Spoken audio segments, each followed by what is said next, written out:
and welcome back to this week's episode of What in the MacGuffin, where we take two movies and we compare them. We take two movies that are in two totally different genres and we see how they stand toe to toe. Now, if you're wondering what that is, it's probably some crazy lady at the front door who's waiting to kill me. Don't you worry, fear not.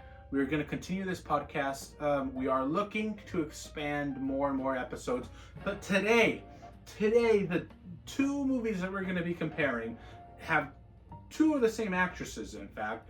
But the first movie is going to be The House of Wax. That's right, the horror movie with Elijah Kuberth. And the second one, which is also going to have Elijah Kuberth, is going to be The Girl Next Door. Now, if you're wondering, why are we comparing two movies next to each other that have no resemblance to one another in terms of genre, in terms of tone, in terms of anything? Well, because it's fun. Why not? What in the MacGuffin? We all, yeah. As I'm saying it out loud, it starts to fall apart very quickly. But we're going to get right into this. So, House of Wax, made in roughly 2004. It's a product of its time, that Y2K era. And so is The Girl Next Door. And like I said, both include Elijah Kuberth. Now, if you don't know who that is, we're going to go ahead and insert a quick little clip right here. That's right. And now that most of our male viewers and even our female viewers are most likely a little wet, it is absolutely fine. Go ahead, instead of getting popcorn, go ahead and get the towels, paper towels, napkins, whatever it is you use. Get it up, because we're going to need to do a lot of soaking.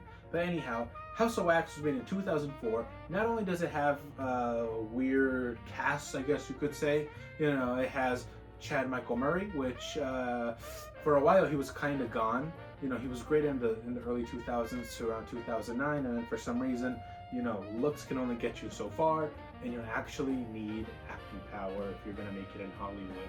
There's very few people who get by off of just being good looking. Look at that. Like, for instance, this is a great example. We have Jared Padalecki, who's in it. He was a part of Supernatural, and now this was before landing that, close to it actually. But look at him. Have you seen him in anything? No, you haven't.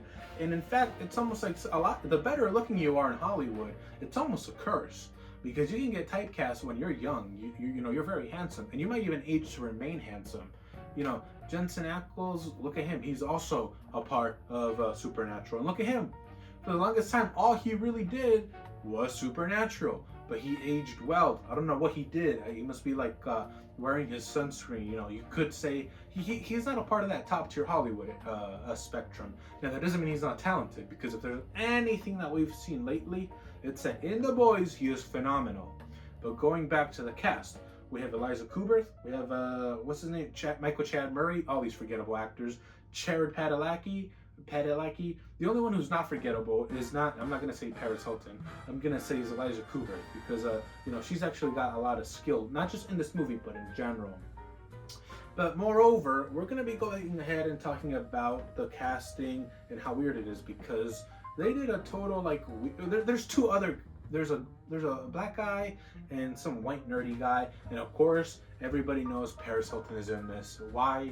I don't know. And like I said, you need more than just, she's famous, but she's not actor famous. She's famous because she was able to turn an incident. Everybody knows One Night in Paris. If you know One Night in Paris, it's quite literal.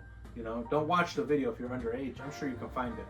But anyhow, we are talking about how you need fame to succeed. This movie is a product of its time. If you watch it, it is obvious right away. It was during that period where they made Texas Chainsaw Massacre, like 03, the 03 version, the 06 version, and I don't know what something about it all started with Texas Chainsaw Massacre, the original, where people were it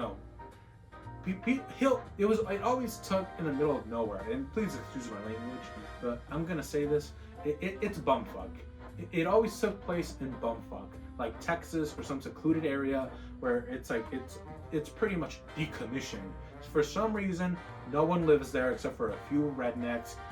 Somehow they make their money off of something. I don't know how, killing deers and I guess I don't know what they do, because there's this the whole movie opens up with these kids being tortured, and you later find out that pretty much they're twins. One of them is the good twin in terms of like being less deformed, and the other one is the one who goes around deciding to kidnap these people in this secluded town and turning them into House of Wax figures, you know, hence the name.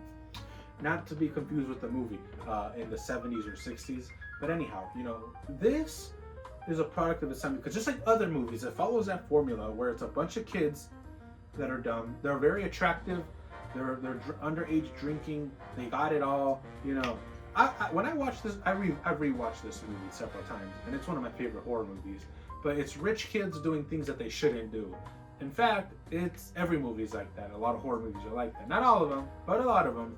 And if you don't like watching that type of movie, do not watch this. In fact, you might even prefer the second movie that we're going to be comparing, The Girl Next Door. Now, weirdly enough, as you're watching this movie, you realize, first of all, you kind of know who's going to die right away, or who's going to be like the final couple, like the final few. Now, what this does is it kind of puts a spin on the final girl, because instead of there being a final girl, there's a final couple of people. Now, see, this is how it is. For some reason, Michael Chad Murray, he's an asshole. He plays the typical jock. Also, not to mind you, he looks like he's 34 and he works at a warehouse and he smokes meth. I mean, come on, guys. This is supposed to be an 18-year-old, I think, or a 19-year-old, and he looks like he is a single. Like, he looks like he pays child support. And there was something extremely wrong about that. Eliza Cooper, she looks like she's in college, which is fine because she's okay. I'm trying to say she's okay, but she's actually fine. She's not ugly. She's far from it. Now, my goodness, this woman is like, you know, I'll just come out and say it. She makes it. She doesn't make it in one piece because part of her finger gets chopped off. But you know, one of my favorite scenes in this is when Paris Hilton, you know, I don't know how they dragged it out, but they practically call her a whore, because there's a scene where she's like doing something to her boyfriend, and unfortunately, it's not that cool, because we're like, okay, come on, Hollywood, think of something better. But the real saving, you know, my favorite part was her death. Because she actually does a very good job. She's acting, and I think it must have been because of that time she spent in that torturous like Catholic school that she was sent away from when she was young. And yeah, her death is one of my favorite ones. Now, talking about deaths, you know, not only should this have been the death of the genre of horror, but it's several years before that, like 5 years before this, or 4 years before this. Well, actually like 7, but who cares? Scream had come out and had kind of revitalized it. It brought it back to life, just like a doctor doing CPR to a patient who was flatlined. This movie should have killed it just because of the secondary characters.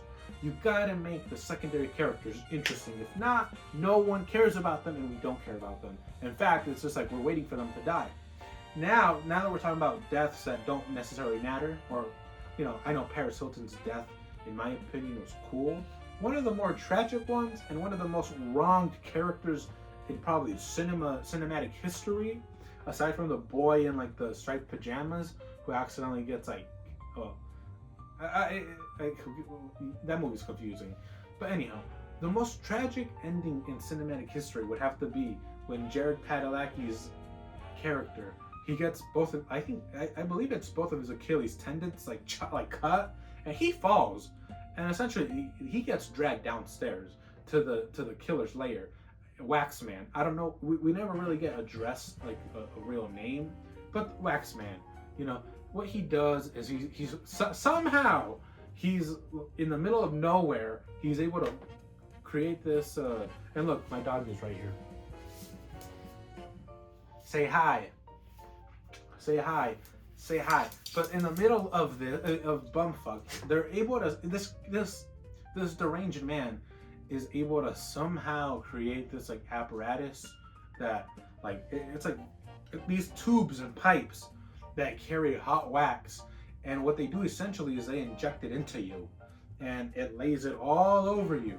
Now, if you watch this scene, I'm not saying you're gonna not be able to go to sleep, but it's kind of it's almost sadder than that scene from Titanic, where Jack gets let go. It's horrible. Now he doesn't die there because it couldn't have been good enough for him to die, which I applaud it for holding out the death. But later on, as Elijah Kuberth and I forgot to mention, Elijah Kuberth is brothers with Chad Michael Murray, and they kind of hate each other because he did some stupid stuff and he lost his scholarship and he's blaming it on his sister, but all she did was say it wasn't me, so the focus went to him. And what he did is he pretty much took the blame for one of his friends, which is also really kind of funny because he took the blame for stuff. If you're gonna take the blame and you're gonna go to jail for a few days and then also lose your scholarship, it sucks when the person you sacrifice yourself for legally ends up dying later in the hands of a serial killer. So like, if you are gonna, he's not a complete asshole, but he is an asshole to Jared Padalecki's character, because here's the thing. Jared Padalecki is dating Elijah Kuberth, and we all wish we could. But that's not going to happen. And if you've seen a picture of her recently, you know that she's only aged like 2 years. And anyhow, as they're... I thought something was crawling up on me. Shit, we're recording this?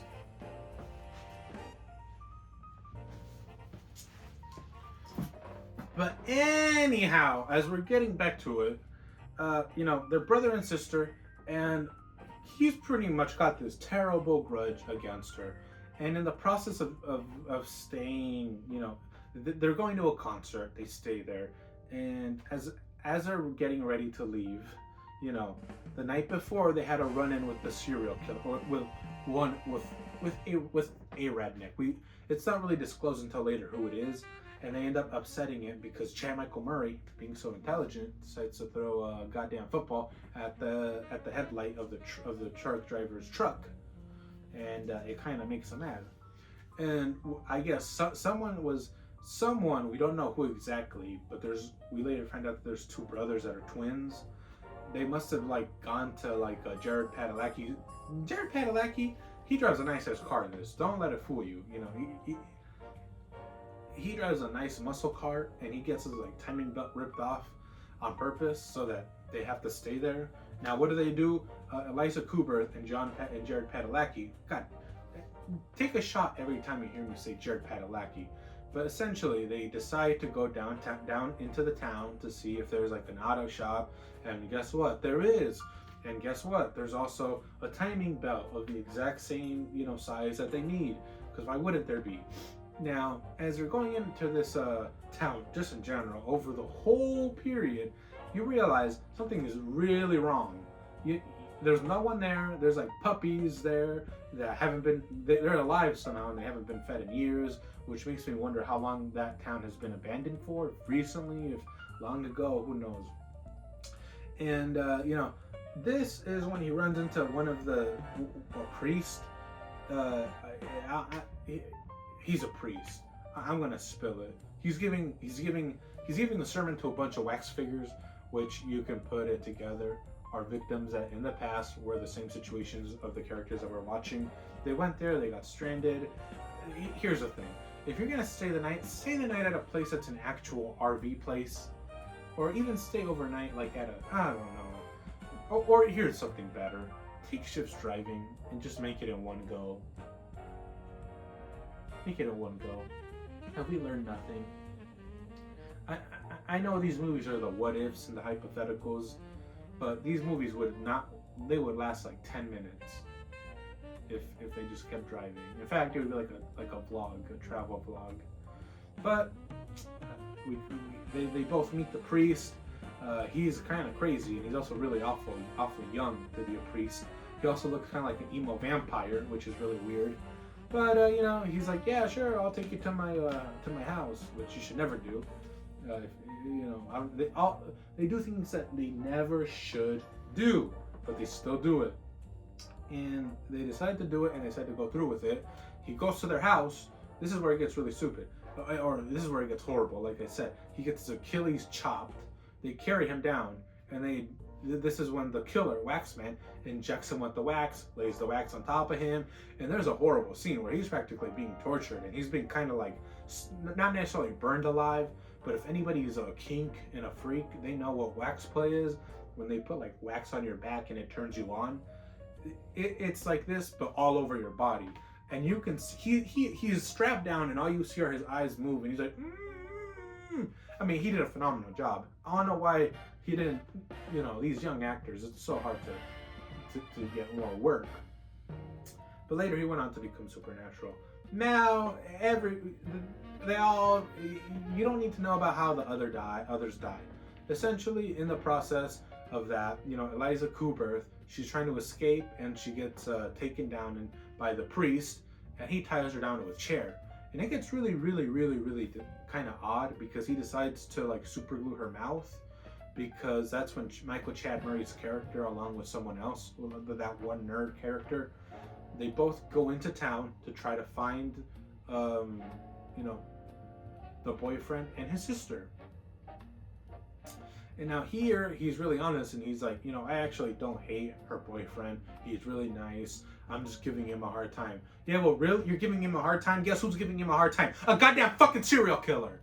A goddamn fucking serial killer's giving him a hard time. And in fact, it's such a hard time that he literally is hard. He is so stiff, he can't move. So, you should have been nicer to him. God damn it. It makes me angry. The death of... This guy did not deserve to die. And you could, my goodness. But anyhow, he's there, and he comes in. This is when Chad Michael Murray comes into contact with the priest, and he's like, hey, have you seen my sister and her boyfriend? And he starts BSing. He's like, nah, I haven't. The most wrong character is Jared Peridot, whatever his name is. It doesn't matter. This motherfucker, he gets wronged.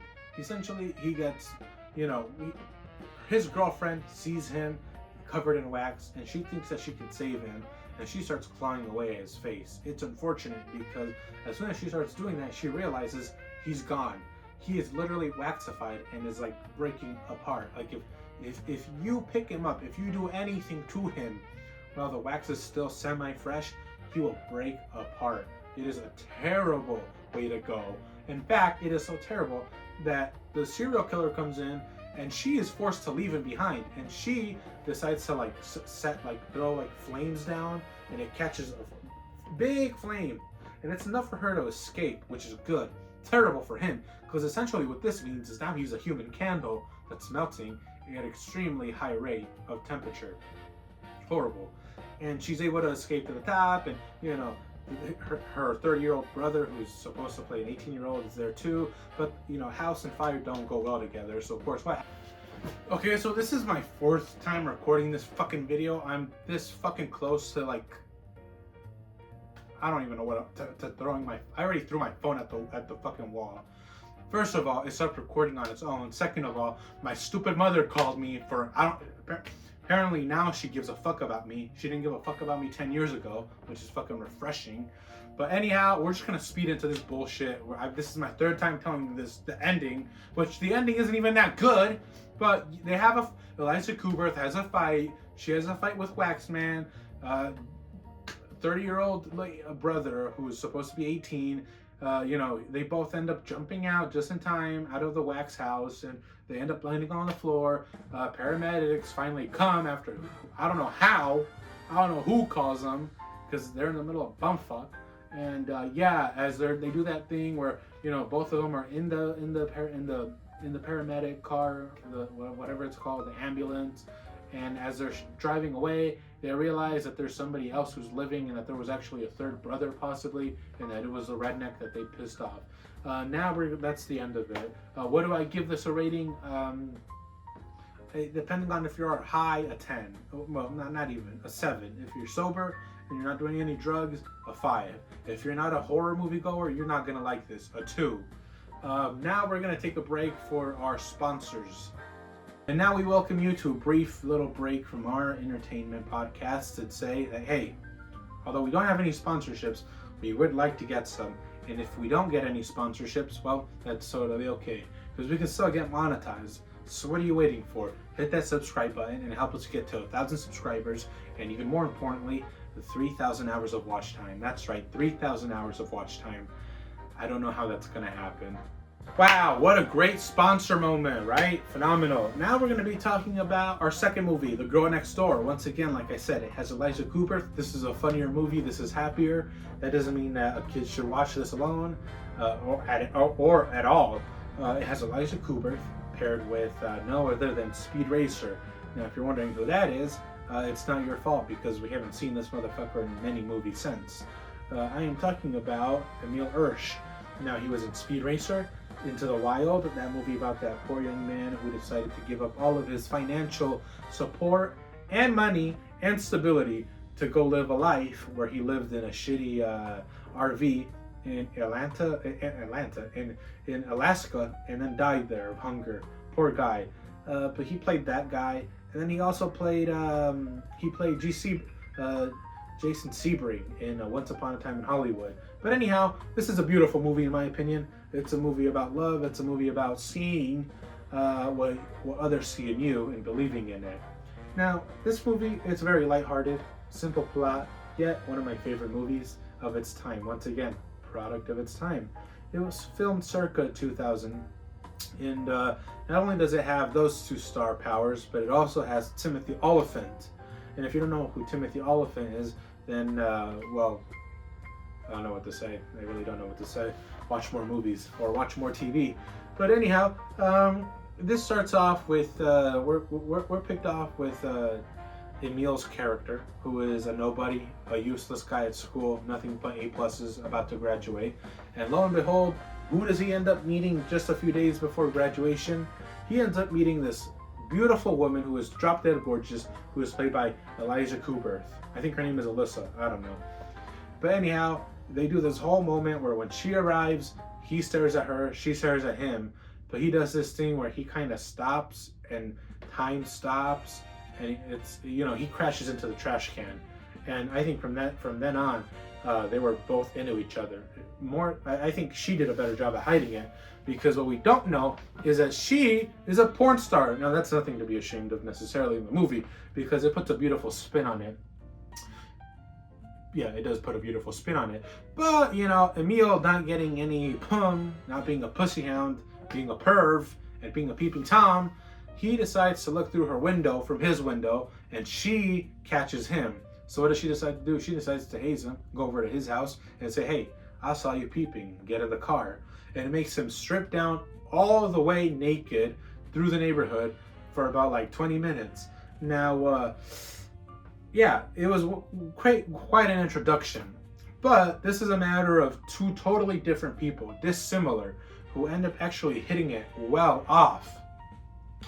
And they have this cute little, this tender moment where she's practically asking him, like, you know, so what do you do? And he does the same. And he's like, so are you gonna ask me if you have a boyfriend, if I have a girlfriend? And she says no. And she practically she knows that this is a kid who hasn't done much, and ask him about, you know, what kind of girl would you like? And he's describing his dream girl, that she's pretty, that she's cute, and all this. And, you know, that is the beginning to a beautiful a beautiful, like, what do you want to call it? It's like pre-dating. They're practically dating. Now she picks him up from school and, you know, makes him ditch and practically draws out this version of him that he's always wanted to be. The wilder side, the more fun, carefree side. Until one day, guess what happens? His friends, this is how you know if you have friends or not. They intervened and they ruined the whole thing. His friends, they meet his girl, this beautiful girl that they're dating, and they're genuinely hitting it off. But one of his friends, who's a complete perv, who later goes on to capitalize on that perv and become a pornographer, like a porn star filmer, he ends up realizing that, hey, this girl's a porn star and she's been in a lot of porn films. And he kind of gets, he's distraught. He's like, he doesn't know what to do. So his friend is like, hey, you know, you should try to hook up with her. you do so and so and so. Essentially, you act like a douchebag. So he takes his advice, which he shouldn't have, takes her to a hotel, tries to get her drunk, and then she practically catches on. And then she's like, "Isn't this what you wanted?" And he's like, "No, no, no. And this is not." And she reveals to him, "Hey, I know you saw the films. You know that I'm a porn star." And she ends up running out of the hotel crying, and he follows her, and it's this tender moment once again where he's like, why didn't you tell me?" And she says, "Because I genuinely liked the way you looked at me. I liked the way you looked at me and the way you smiled at me, and I didn't want to jeopardize that." And they kind of go their separate ways. Emil character being so struck, he decides to practically, after a few days, give us some rest, and he finally confronts her and he apologizes. Now, while doing so, you would think that would be great, but something happened in between then and now, where she feels guilty. She's like, "Well, that's all I'll ever be viewed as, a porn star. People only want me for my body and my thoughts," which is a lie, because he saw something in her. He saw beauty and character and what she was and the kind person. And that's really the moral of the story, that just because you've had a tainted past doesn't mean you can't go on to possibly have a good time. And that's cool and all. Now, as he's about to confront her and apologize, he's apologizing. He gives his apology speech. It's good and it's gravy and it's phenomenal. Except we realize that there's an evil villain. And this villain is Timothy Oliphant, who's practically a porn producer. He is a porn producer, and he has been contacted by her, or by this porn boss who's above him, who we end up meeting later.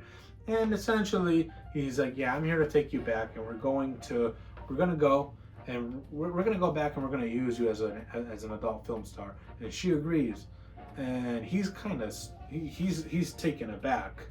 Now, what he decides to do is he tries to talk to her to get her to stay. She doesn't. Then it becomes a road trip movie where he follows her across to like LA, and this is where he does something stupid, but it's I think I thought it was cool.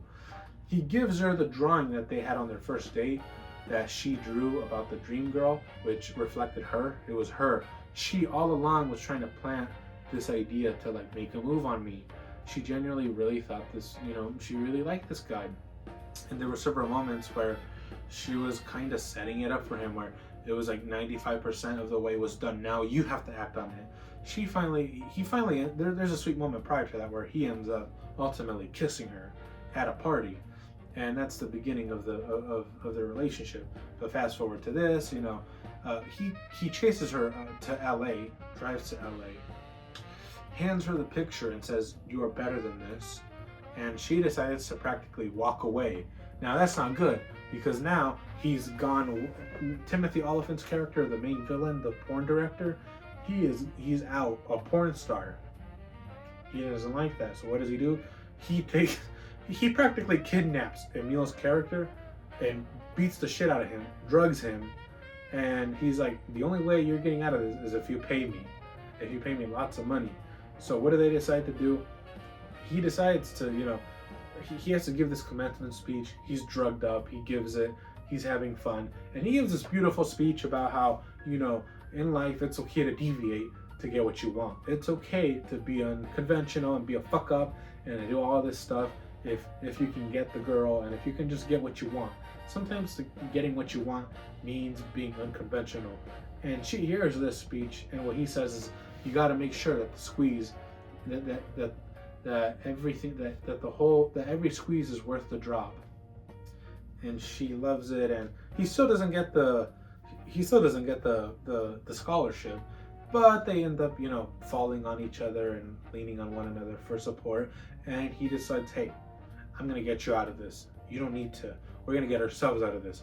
So on prom night, they decide to get a bunch of people and film a porno, and they do, and somehow it goes well, where his friends who are virgins and geeks, and that pervo I was telling you about, he goes on to practically become a porn director by accident, and he turns out he's really good at it. Let me go get my drink.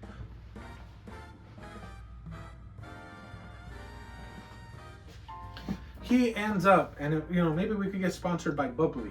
I know Michael Bublé, he got sponsored by him.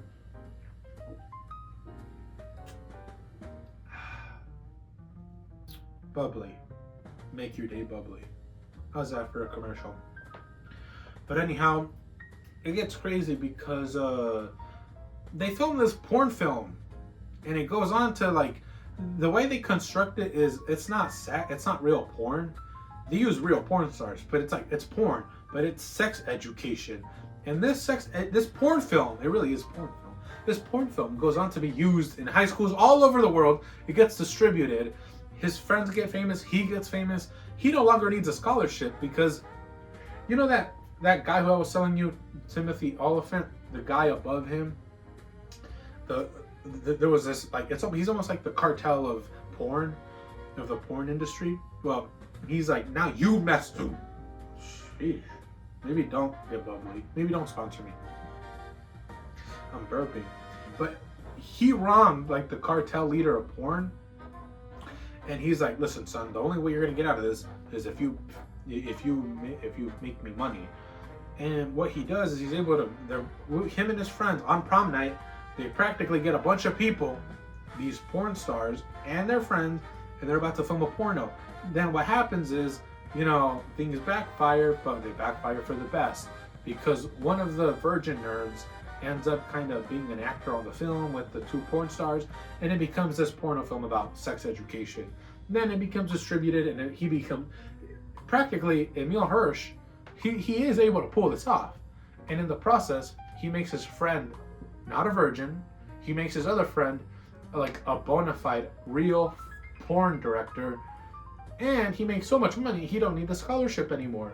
And it's so cool because this sex ed video, it's turned into VHS tapes. That's how you know it's a product of its time, and it is being shown everywhere. In fact, it is so good, everyone is watching it. Even his parents are watching it. It's almost like it solved HIV. It made the condom sales went up after this. You watch this movie, condom sales go up. This was like, and I don't know why nobody thought of making this in real life, because it would have saved a lot of people from having kids that didn't need to be born. Because let's be honest, teenage pregnancy is very real. And he goes on to like get this hot piece of car. He gets the girl, and he's in a happy relationship. And even the evil villain, Timothy Oliphant, he ends up being happy, and he's like, kid had something smart going here, and benefited me. And then the cartel of the porn film industry, he's working together with Emil's character to continue the distribution, and he's getting earnings of this. And that's the end of it. That's where it gets really crazy. I mean, if you didn't think it was crazy that he's dating a porn star, and that it turns it into this heartfelt story, it gets crazy towards the end. Now, what would I give this? I would give this a 10, honestly. It's fun, it's raunchy, it's cute at the same time, it's innovative, it has likable characters, at the same time it has emotion.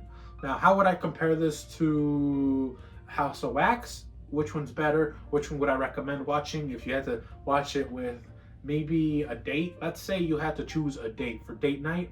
What movie would I watch? I would watch this one. I would watch The Girl Next Door. This one's not only going to get you laid, it is going to open your eyes up to what a person can be. It is going to make you a better person. It is going to make you see beyond people's flaws. And it's going to also make you look inwards, if you're a pussy, to not be a pussy.